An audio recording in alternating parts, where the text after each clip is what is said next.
Yo, what is up guys, and welcome to another Wild Rift video. And today's video we're gonna be reviewing the new patch notes, guys. This is 30 pages of changes, and I'm only gonna go over the important things, and I'm already prepared because I know this is gonna be a long video because I'm gonna be discussing all the changes that are coming. And you know what?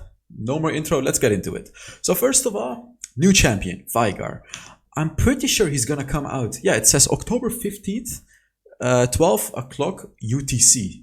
That should be in like 2 hours. So I'm obviously gonna make a guide for that one, and make sure you subscribe to the channel. I'm gonna make a guide for Veigar as well when he's out.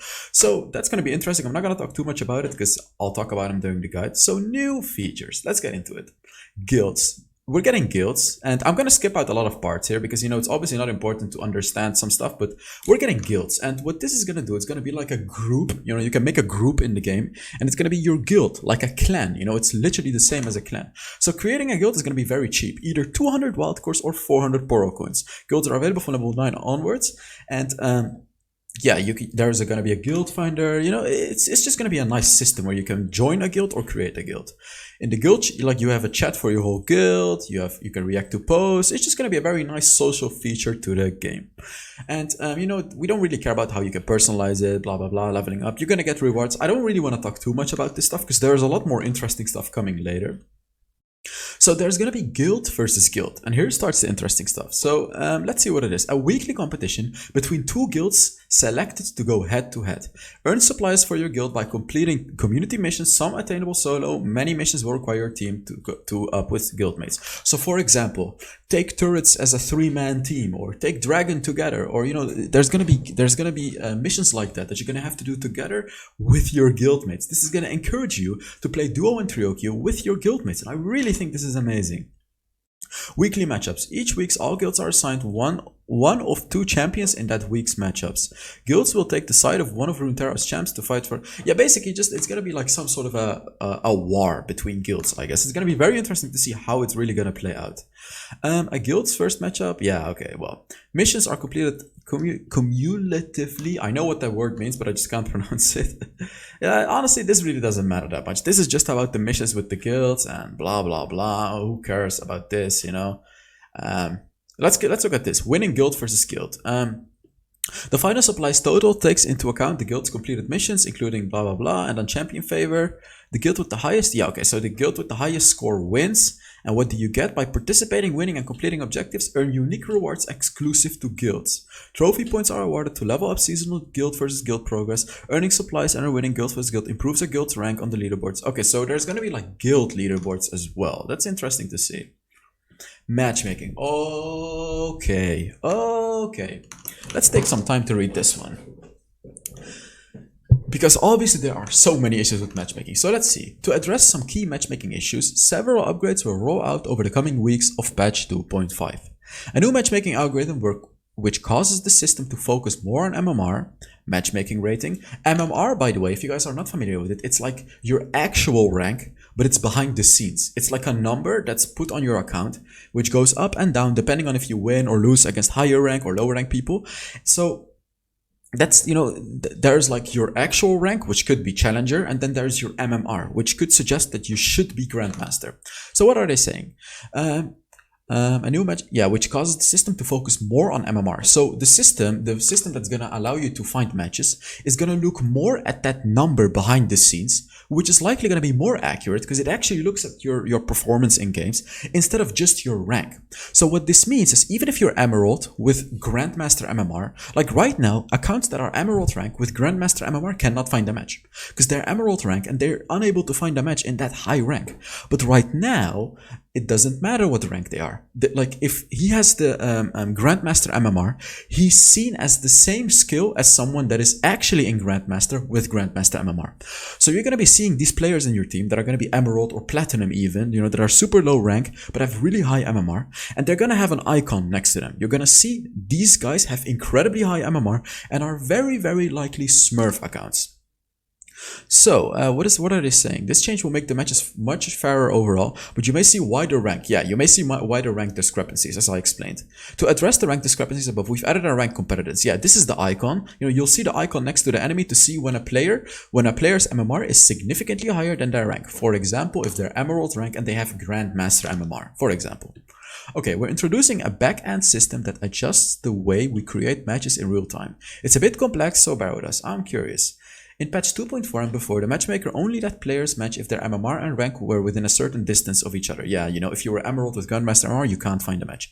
That distance started small and then grew a set amount every second, which happened over a 2-minute period. So after 2 minutes, it's going to be at the widest period, and then for the next 18 minutes, you're going to be in the matchmaking in an expanded state. So you're going to be, you know, in a very wide matchmaking system. Note this meant that it was always faster to keep waiting than it was to restart your search. Yeah, you know, waiting instead of restarting your queue. Because every time you start, you're going to refresh that 2 minutes. In patch 2.5, the matchmaker starts out with the expansion set to be as big or as small as needed using real-time data on the players in the matchmaking pool. This new system aims to guarantee every player finds a match within a reasonable amount of time and well within the 20-minute timeout period. We're hoping to get it closer to 3 to 5 minutes at maximum overall. This means you'll find fairer matches at a faster rate. This makes sense because now you'll be able to find matches against lower ranked players that have a very high MMR. So this is a good change. Like matchmaking should be faster and fairer, as they suggest in this article. So that's it's a good change. You know, it's a very good change. Wild Pass. We're getting a new Wild Pass. Let's see what's upgraded about it. With the free version, players will earn reward at every level up to 50. Purchasing a basic or elite pass gives you seasonal missions to help you power up your progress and more content beyond level 50. Hexplorer, Tristana. That's going to be the skin. I mean, nothing too interesting right here. Twitch streaming. What is this? Added a feature to make it easier to stream directly to Twitch. Use the button in the settings, other, and then menu to head directly to the Twitch app and start broadcasting. Okay, so you can go into the Wild Rift app and you can immediately start broadcasting on Twitch from your Wild Rift app. Like, you don't even need to broadcast from any other third-party app. That is a pretty awesome change. Position preference. Position preference has been added to unranked PvP matches. That's really good. So you can actually head into a PvP with the position preference, right? This is really, really nice. What skins are we getting? I'm not going to go too much over these two because this is not too important. Superb, Vigar, I mean, whatever. These are interesting though. I saw these skins in the video. They look so good. The Storm Dragon, the Lagoon Dragon, Zephyr Dragon, Fade Dragon, Eternal Dragon. These skins are amazing. You guys are gonna love them. Accessories, I'm not even gonna talk about this, to be honest. It's so not important. Like, who cares about that? Vagar's arrival, yeah, we know in a few hours. Champion changes. I am ready for this one, okay? So I've quickly read through them already, but I kind of forgot what the changes were, except the Jhin change. You guys are gonna understand why I made this face, by the way. Ahri. Ahri is overperforming across all skill levels, so we're giving her a tune down across the board. Base health down from 570 to 530, and mana per level down. So this is an early game nerf, this is a late game nerf. This is pretty big. So they're not taking away any damage. So you can still play Ahri super aggressively by helping your jungler, ganking, and things like that. But what they are nerfing is the lane matchup. So you're gonna have a bit of a harder time in the lane because you have 40 HP less, which is effectively like an 8% nerf to your HP, which is huge. It's pretty huge in the 1v1 matchup in your lane. So keep in mind, this is not a nerf to Ahri when she tries to gank or help the jungler. This is a nerf in the 1v1 situation in your mid lane. So keep in mind, if you play Ahri well, this nerf won't hurt you as much. Now the mana nerf might hurt a little bit in the late game, but you're still gonna get a Luden's Echo anyways, so you're gonna get a lot of mana. Oh, there is another nerf. I didn't even see this one. Wait. Oh, they're nerfing the first ability by 5 damage per level. This is actually a big nerf in the early game. Oh my god. Because the reason that it's big, even though 5 may seem like it's not a lot, if you look at level 1, it goes from 40 to 35. This is a 12.5% base damage nerf in the early game. And Ahri is strong in the early game. This is pretty big. Like, this is going to be a pretty massive nerf up until you reach level 3, and then you get level 4, you're going to upgrade it to level 2, and here it's not going to be as big anymore because it's only 5 damage from 75 to 70. But when you between levels 1 and 3, this is a pretty big nerf. Like, it's going to hurt significantly less. Ari's first ability. This is this hurts Ari, but I'm pretty sure this is a good change because I felt like Ari was indeed a bit too strong. Akshan. Okay, what am I expecting for Akshan? I don't know actually. I have no idea. We now have the technology to make Akshan's heroic swing feel better. Oh, it's bug fixes. Okay, there's quality of life changes. So Akshan will now slide along the wall if he hits it at an obtuse, I don't know what that word is, like lower than 90% angle mid-swing. So basically just bug fixes, as you can see. These are just bug fixes. This is a good change as well. Now he has an indicator that displays enemy within kill threshold. So that you're gonna see an indicator on the enemies if you're able to kill them with your ultimate. That is really, really good actually. It's really helpful. Annie, okay. Annie definitely got nerfed. Like, definitely has to get nerfed. Annie's ultimate is too generous. Yeah, Annie's ultimate is too generous in allowing her to stun targets from long distance. Like, Annie is still so strong, even after the nerf she received in the last patch. And it's currently too easy to snag multiple enemies in a single cast. We're bringing down the radius and the damage of the initial Tiber's cast, but to compensate, we're pulling out of her Molten Shield in order to buff up the bear himself and make him into a larger threat. Okay, so they're buffing the third ability in what? No, this is not a buff. This is a nerf. This is a nerf. Yeah, this is a nerf. This is a pretty big nerf because in the early game you're not gonna have it up as often, and it's only a slight buff in the late game where it goes from 12 seconds to 11 seconds, and the shield amount also gets nerfed. Wow. I didn't feel like it was necessary to nerf the third ability of Annie, so it gives you less base shielding and it skills way less. Instead of 60%, it only skills with 40% now. So let's see how much they changed about the ultimate. Effect radius from 275 down to 225. This is around the 20% range nerf, 20%. So instead of this, it's gonna be this, which is big. This is actually pretty big. Like, it's not gonna change the fact that you can still gank lanes pretty easily with it, because you're still gonna be able to hit a single enemy with it. But it's gonna affect team fights because you're not gonna be able to hit it on such a wide range to hit like multiple enemies very easily. Right now, you actually have to aim it way better because the effect radius, as it reads here, is indeed around 20% smaller. Base damage radius. Oh, they reduced the base damage as well. They reduced it by around 10% across the board. So that's big. Again, this is big. The base damage, like the burst damage, is so much lower. Tiber's flame aura. Okay, so his flame aura, you know, when you put the bear down, when an enemy is around the bear, he takes damage from the flames. Now that radius goes from 200 to 300. That is actually a pretty big buff. And as you can see, they are also buffing the aura damage. So they're taking away some of Annie's burst potential and they're changing it into a bit more of a sustain damage potential. So now Annie's bear is actually going to be very annoying to deal with in teamfights because the range of the burn is really big and the damage is going to be bigger as well. And the frequency increased from 1 tick per second to 4 ticks per second, which means that you are going to deal more damage, because even if the enemy comes close to the bear, like only a quarter of a second, they're still gonna take 1 tick of damage instead of avoiding that 1 tick per second. That's what it means. I hope I explained it correctly, but this is overall a buff to the sustained damage of the bear of Annie. Tiber's enraged attack speed decays from, and it no longer decays either. So when you put him on the ground, he attacks super fast and it doesn't decay over 3 seconds. Okay, it's a good nerf. And yeah, Ashe. I feel like they're gonna buff Ashe, but I really don't think a buff to Ashe is necessary. But let's take a look. Ashe's utility is not quite hitting the mark. Yeah, it's not quite hitting the mark in general. So we're boosting the Frost Archer's passive to slow the Frost Archer's passive slow to give her more room to kite her opponents and set her up her allies. Oh my god. So the slow amount of her passive, instead of going from 15 to 25%, it scales with level, by the way, it now starts at 20% and it goes to 30%. So they're increasing the slow by 5%. And of course, also when you crit, it's going to be increased. Guys, this is big. This is big. I'm going to make an Ashe video in the new patch.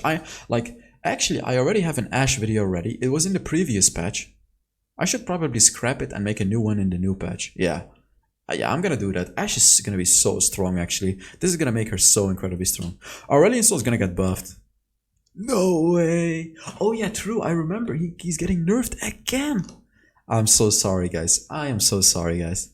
But Aurelion Sol video, they keep nerfing him, guys. They just keep nerfing him. So Aurelion Sol has quietly been a safe and powerful pick in the mid lane for some time, reducing his base armor and the mobility he gains from Celestial expansion to open up more space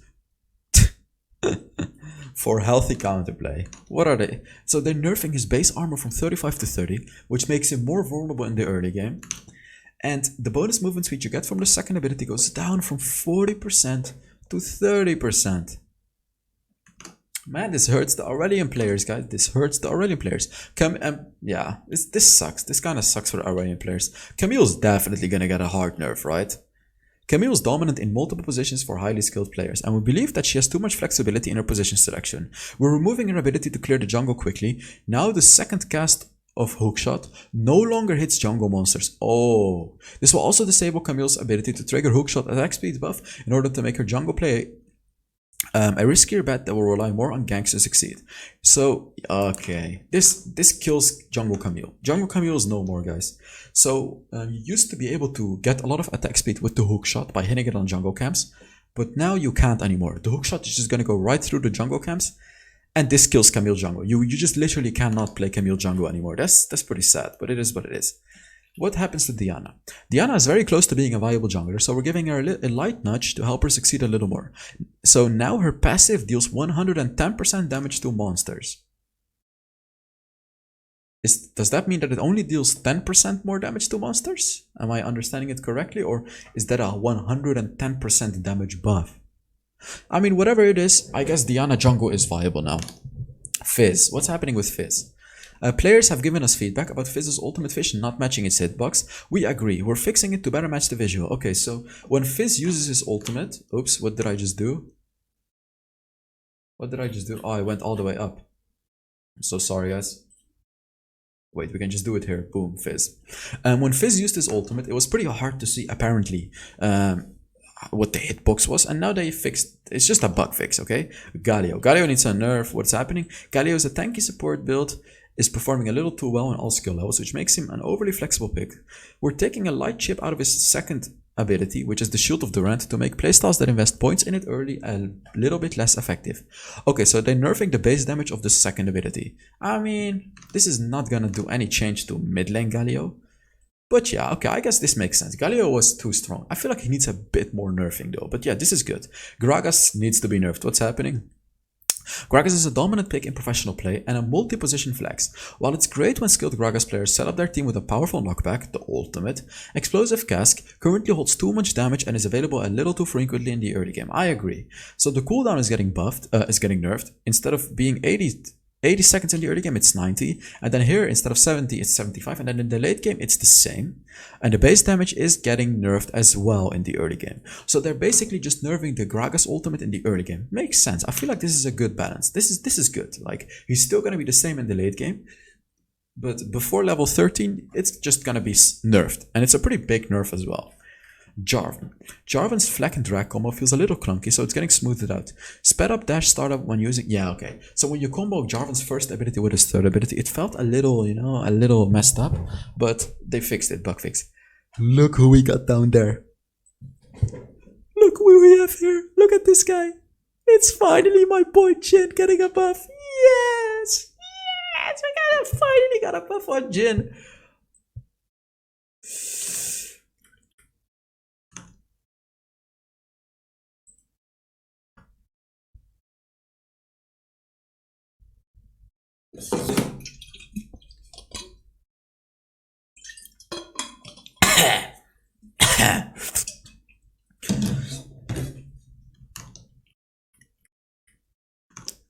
Alright, Cannon. So, what happened with Cannon? I remember that they buffed him. They buffed him earlier. And let's see what they're doing to him. So, we believe that Cannon is close to having a healthy presence in the metagame, but he has yet to make an impact in high-level play. We're amping up his laning phase by increasing his base AD and increasing the bonus movement speed gained from the Lightning Rush. This is pretty big. His base attack damage is going up from 52 to 58. 15%, no, sorry, it's like an 11% damage buff. This is huge. Like, this is gonna make him such a strong duelist in the early game. He's already not bad at winning lanes, but imagine if you combine the champion rune with this buff. Your basic attacks are gonna hurt so much in the early game. This is great. This is great. I'm gonna make a cannon video as well. Lightning Rush. They're also increasing the bonus movement speed from his third ability. I guess that's nice, but this is the big change. This is gonna make him viable. I know it already. Cannon is gonna be viable. Lee Sin. So Lee Sin is a popular and powerful jungler that has been particularly dominant in high level play. In order to reduce how quickly he can burst down targets, we're softly reworking Iron Will so that it persists across 2 attacks but deals less damage with each hit. So the second ability is like a dash, and then you get an empowered attack, which gives you lifesteal and just bonus damage. So let's see what happens. Empowers next attack to deal, normally it empowers the attack to deal 50 damage and it scales up with 80% AP. Now it empowers the next 2 attacks. Okay, this is a nerf. This is a nerf, and it's not a hard nerf. It's just a nerf to his burst. Like, he used to be able to burst down too fast. This is definitely a nerf to Lee Sin. It's not a big nerf, but it's just a nerf. Like, now his second ability won't burst down enemies as hard. It's gonna take a little more time. Okay, Lux. Lux is very close to being in a healthy spot in mid. We're giving her some love to her ultimate scaling to reward high AP builds. Oh, I know my boy Keys is looking at this like this. Yo, he's very happy with this buff. AP ratio from 0.75 to 0.85. I hate to see this, honestly. This is gonna be so annoying to deal with. Am I finally gonna make a mid lane Lux video? I know that there is a guy in my comments that is at like day 140 or something requesting mid lane Lux. I see you, bro. I see you. Is it finally gonna happen? That's the question. By the way, guys, please let me know in the comments what your thoughts are on the patch as well, you know, while you're at it. So we got Nunu. Nunu should get nerfed, by the way. So Nunu and Willem's power levels have snowballed out of control.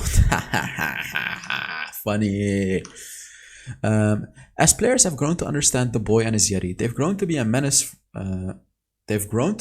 For players of all skills. So we're lowering their survivability and clear speed. So this is a nerf in the late game. 0.4 armor per level less, which means that he will be getting a total number of 6 armor less in the late game. Not a huge nerf, but I guess okay nerf. They're nerfing the true damage dealt by the first ability. This makes sense, especially in the late game. Like, as you can see, it's almost the same in the early game and it scales to the late game. I mean, it's still gonna make him the best smiter in the game, but his jungle clearing is gonna be a little slower throughout the mid game. And the healing that he gets from it gets nerfed a little bit here, and then here it gets nerfed quite a lot. So basically, it's just a nerf. It's not a tiny nerf, just a little nerf on Nunu. Pantheon. Pantheon has been struggling to find his place amongst other Baron laners in high level play, so we're reducing the cooldown of the ultimate to give skilled players more opportunities to make impactful plays. Oh, this is nice. A 10-second. Oh, this is nice. Oh, baby. This is actually a pretty big buff. This is pretty big, because now you're gonna have your ultimate up more often. 10 seconds is pretty big. So this is great. You know, I'm gonna be playing more Pantheon now. Riven has to get nerfed. And of course he did. Riven is overperforming in multiple roles, obviously, so we're taking down this opportunity to cut down on 2 big points of frustration for playing against Riven: her early game damage output and the uptime on her defensive abilities. So they're nerfing the damage on her first ability. This is nothing major. This is only a major nerf in the early game. As you can see, from 20 base damage to 15. This is actually such a huge nerf to Riven in the early game. You're not going to be able to win those 1v1s before level 3 in your lane anymore. You're just not with Riven, because you're going to deal significantly less damage in the early game. Significantly less damage. And then this is the nerf that I mentioned earlier in my videos. This is literally exactly the nerf, this one, that I have been talking about. What would balance Riven is if they only added 1 second cooldown across the board to her third ability. And it's exactly what they did. Exactly as I predict. Well, not really predicted, but exactly as I wanted to see from Riven. They did it. This is going to be amazing. Like, in the late game, her third ability used to be on like a 3-second cooldown with all the cooldown reduction items. Now it's going to be a 4-second cooldown with all the cooldown reduction items, effectively nerfing it by 25%. I still think Riven is going to be strong, but she's like, this is good. Finally, this is so good to see. This is going to make her balanced. Seraphim. Seraphim's getting the same quality of life features from her PC version, starting with Max Echo. Oh, okay. So now it's just a small buff. With Seraphim, you now start with Max Echo, which is max stats, her passive already been ready. So instead of having to use 2 abilities in the early game, you now immediately get her passive in the game. And you're able to make aggressive early game plays because you're already going to be able to root the enemy. Shyvana must get buffed, right? So Shyvana is struggling a little bit in organized play and high skilled ranked, so we're amping up her strategic power as a power farmer and a dragon killer. Bonus damage against elemental. Oh my god. Not this. Why do they buff this part of Shyvana? This is going to make her take dragons even faster. Damn. And they're doing a slight buff to her. I think this is her second ability. I'm not even sure. I never really play Shyvana. Just 5 damage buff per second. This is going to make her a bit safer early game. And also her jungle clear is going to be a bit better early game. Because as I said, these tiny little buffs, they matter a lot in the early game. And they're pretty useless in the late game. As you can see, from 25 to 30 is an effective buff of 20%. But going from 70 to 75 is an effective buff of around 7%. So, you know, 20% buff and 7% buff is a little different. So this is early game buff on Shyvana. What is happening to Soraka? Soraka's falling off a bit too much in high level play after our last round of changes. We want her to have a higher payoff when she's successful at popping her only hard crowd control. Okay, so they're increasing the root duration of her third ability by 0.25 seconds across the board. Pretty substantial buff, I would say. Like when you're able to hit it now, a 2-second root in the late game, that's pretty big, guys. That's pretty big. But the thing is, you don't upgrade this ability anyways. So, you know, like, it's still going to be good. The 0.25 second buff, it's going to be good. Tristana. Tristana is underperforming at all ranks against compositions that she should be strong against. So we're reducing her offensive downtime to make her slightly less punishable throughout the game. So her first ability is getting a cooldown reduction by 1 second across the board. Good. That's good. And then Explosive Charge, I'm not sure which ability that is. I think it's her second ability. Is also getting a 1 second cooldown reduction. This is good, you know, this is gonna make her a bit stronger. Tryndamere. Oh my god, what is all this? Okay, what's happening to Tryndamere, guys? Let's take a look. Consistently across all skill levels, but particularly in higher skill games, Tryndamere has struggled as a laner but performed quite well as a jungler. This patch, we're taking a larger swing at balancing out his positions by giving him a new mechanic he can take advantage of, in lane more so than in the jungle. As a result, we also needed to rebalance some of his stats and abilities to make sure jungle Tryndamere was not overly buffed. This is a pretty large change, so we'll be keeping an eye on how he performs. So his base stats are getting nerfed because obviously he's getting some changes from 64 to 52. Attack damage per level is getting buffed. Okay, this is getting buffed by 0.95, which results in like 14.5 more attack damage in the late game, which compensates for this nerf pretty much. Starting bonus attack speed also reduced from 20% to 10%. But okay, Battle Fury. Crit gain from Fury 1.6 up to 3% and doubled at 100 Fury. It pretty much doubles. Oh my god. Especially in the early game. It doubles in the early game and it almost doubles in the late game. So you're gonna be able to get your more crit from your Fury stacks. He's gonna get more crit. Fury gained from unit kills with attacks, so you're gonna get more of your Fury, which is the the passive energy, I guess I should say, for Tryndamere when you kill an enemy. New.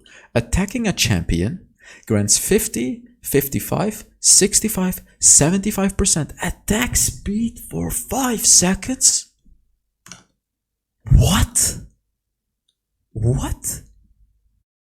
Attacking a champion grants 50, 55, 65, 75 attack speed for 5 seconds.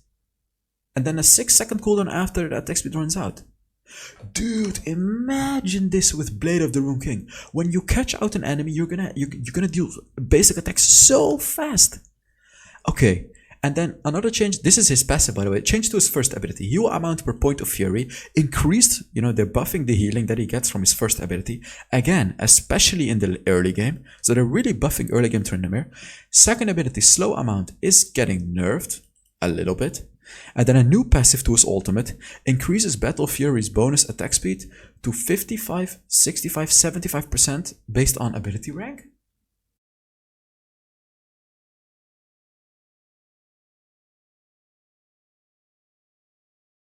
So upgrading your ultimate increases this passive. That increases the bonus attack speed that you get. Okay, I have to make a Tryndamere video. I'm gonna learn Tryndamere and I'm gonna make a video for you guys. This is absolutely insane. I'm gonna speculate that Tryndamere is gonna be utterly broken. This looks so broken. Like, this is insane. This is insane. I guess we're gonna find out when I play him. Wukong. Wukong is clearing the jungle too quickly, so we're removing his ability to amplify his damage against large monsters for his clear. Note, the tooltip incorrectly stated that this passive could stack against any unit, while it only stacked on champions and large monsters. Okay, so his passive, you know, the bonus damage from his passive won't stack on jungles anymore, which is effectively gonna make his jungle clear a little bit slower. Ziggs needs to get nerfed, by the way. Let's take a look at how hard they're gonna nerf Ziggs.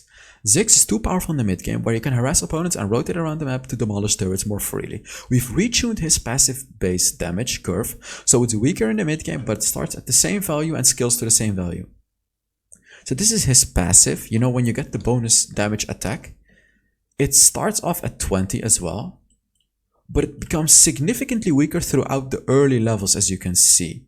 But it ends at 160 in the late game as well. So instead of going like this, it goes like this, like a banana. You know, it starts at the same point. It does, you know, and it goes up slowly, and then later on it goes up fast, and then it ends at the same point. So this hits mid-game Ziggs. You know, between level 2 and level 14, it's a nerf to Ziggs, but nothing significant. Really nothing significant.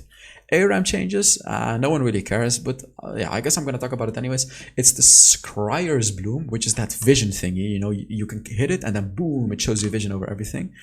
Oh wait, of course there's gameplay changes. Oh, we're not through it yet. Oh my god, okay. What is going to happen? What is gonna happen? Ally buffs. To prevent miscasts, abilities that buff allies can no longer target clones.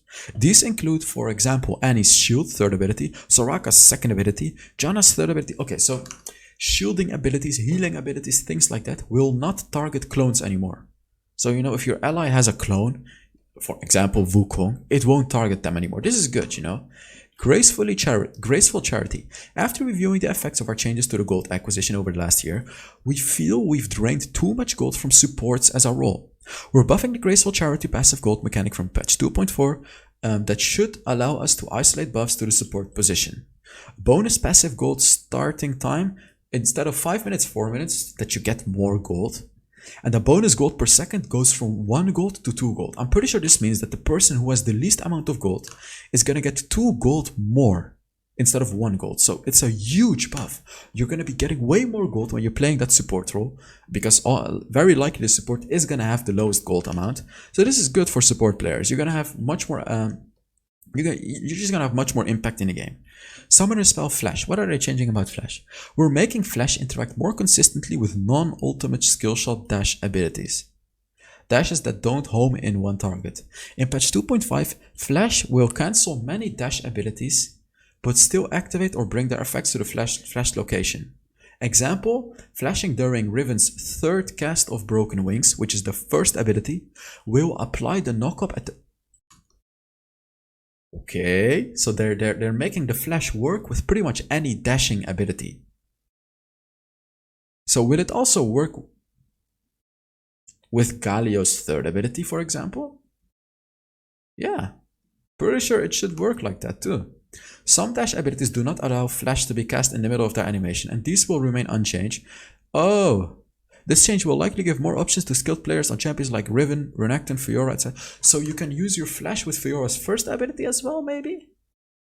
I don't know, we're gonna find out. This just seems like a buff to flash. So what changed is flashing during a skill shot. Dash completely cancels the ability and its effects. Flashing during a skill shot, dash applies the dash's damage or effects at the flashed location. So yeah, if you use your first ability with Fiora, you can then flash to a certain place, and it's gonna deal damage to that place. I think that's what it is. Well, we'll see. Okay, changes. Tier 3 items. We're removing the ability for players to purchase multiple copies of the same Tier 3 item. Okay, I'm not gonna read it all. Basically, players can purchase multiple copies of the same tier 3 item. 2, they cannot do that. So you just can't buy a million Infinity Edges anymore. Energized items. This is a huge change, guys. This is a huge change. We're updating the energized items to better reward players for investing in it by allowing energized damage to stack. So the energized damage is gonna stack from all the energized items that you have. Static Shiv, Rapid Fire Cannon, you know, all the, I don't know the name of that other item. Yeah, there's this other item, but when you get those items with the energized effects, instead of only stacking up their passives, you're also gonna stack up the damage. So you're gonna do huge burst damage with them. So energized attacks, bonus magic damage now stacks with other energized item passives. What are they changing about Static Shift? Yes, Storm Razor, that's the item that I was talking about. Energized attacks, bonus magic damage, now stacks with other energized items passive. Okay, that's what he said here as well. Clarified that Static Shift's individual portion of energized attack bonus magic damage can critically strike. I don't really know what this means, to be honest. We'll see. Generally, when players use Protobelt, this is a change to Protobelt. Generally, when players use the Protobelt active effect in the middle of a dash ability, the objective is to extend their engage, yes, to or disengage range. In previous patches, Protobelt's active interrupts the current dash. Yes, that's true. It was not like the flash, but it interrupted the dash. So we're adjusting it to buffer until the end of the dash animation. We're adjusting it to buffer until the end of the dash animation. So when you use Ari's third ability and then Protobelt, your Protobelt is going to buffer up until the very end of your third ability, the dash, and then immediately when your dash is over, you Protobelt. This is really good, actually. It's going to make it way easier, so you won't have to do it like pixel perfect. So this change will make it easier to combine Protobelt's active with other abilities for combos without requiring pixel perfect timings on each button press. So using Protobelt enchant during the dash will now cue the effect to occur after the dash finishes. This is good. Okay, jungle. What are they changing to the jungle?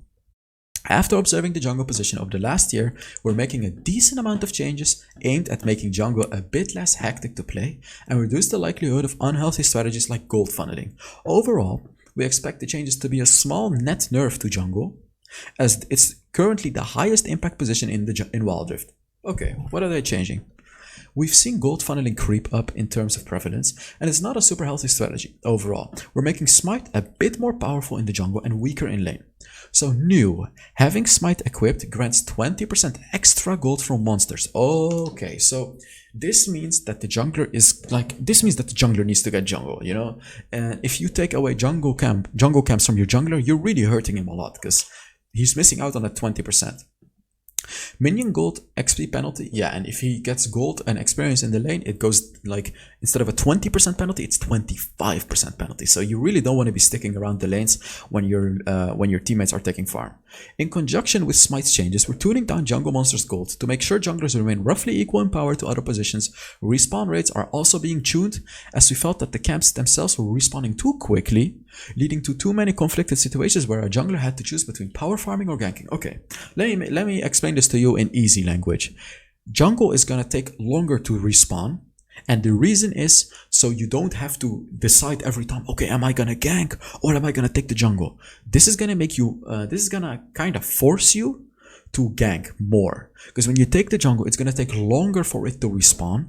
And you know, like, as you can see, small and large jungle monster respawn timer from 90 seconds to 105 seconds. A 15% nerf, I guess. It takes 15% longer for the jungle to spawn now. This is big. This is big. Like, let me tell you guys, this is big. So as a jungler, you know, you're gonna have to learn to gank more often. And for example, when you play Master Yi, this is gonna hurt Master Yi, because you can't be just farming all the time anymore. You still have to gank. So these are pretty good changes. And then of course they're reducing the bounties, because you're getting 20% more gold from the jungle, from 100 gold to 90, 80 to 60, blah blah blah blah blah blah blah blah. Right? Baron Nashor. Okay, Baron's buff has felt strong in its ability to completely choke out a game. Yes, I agree. At the same time, it was also spawning quite early into the game and often avoided since teams are often unwilling to take the risk, which is also right. You know, the Baron already spawned at level 10.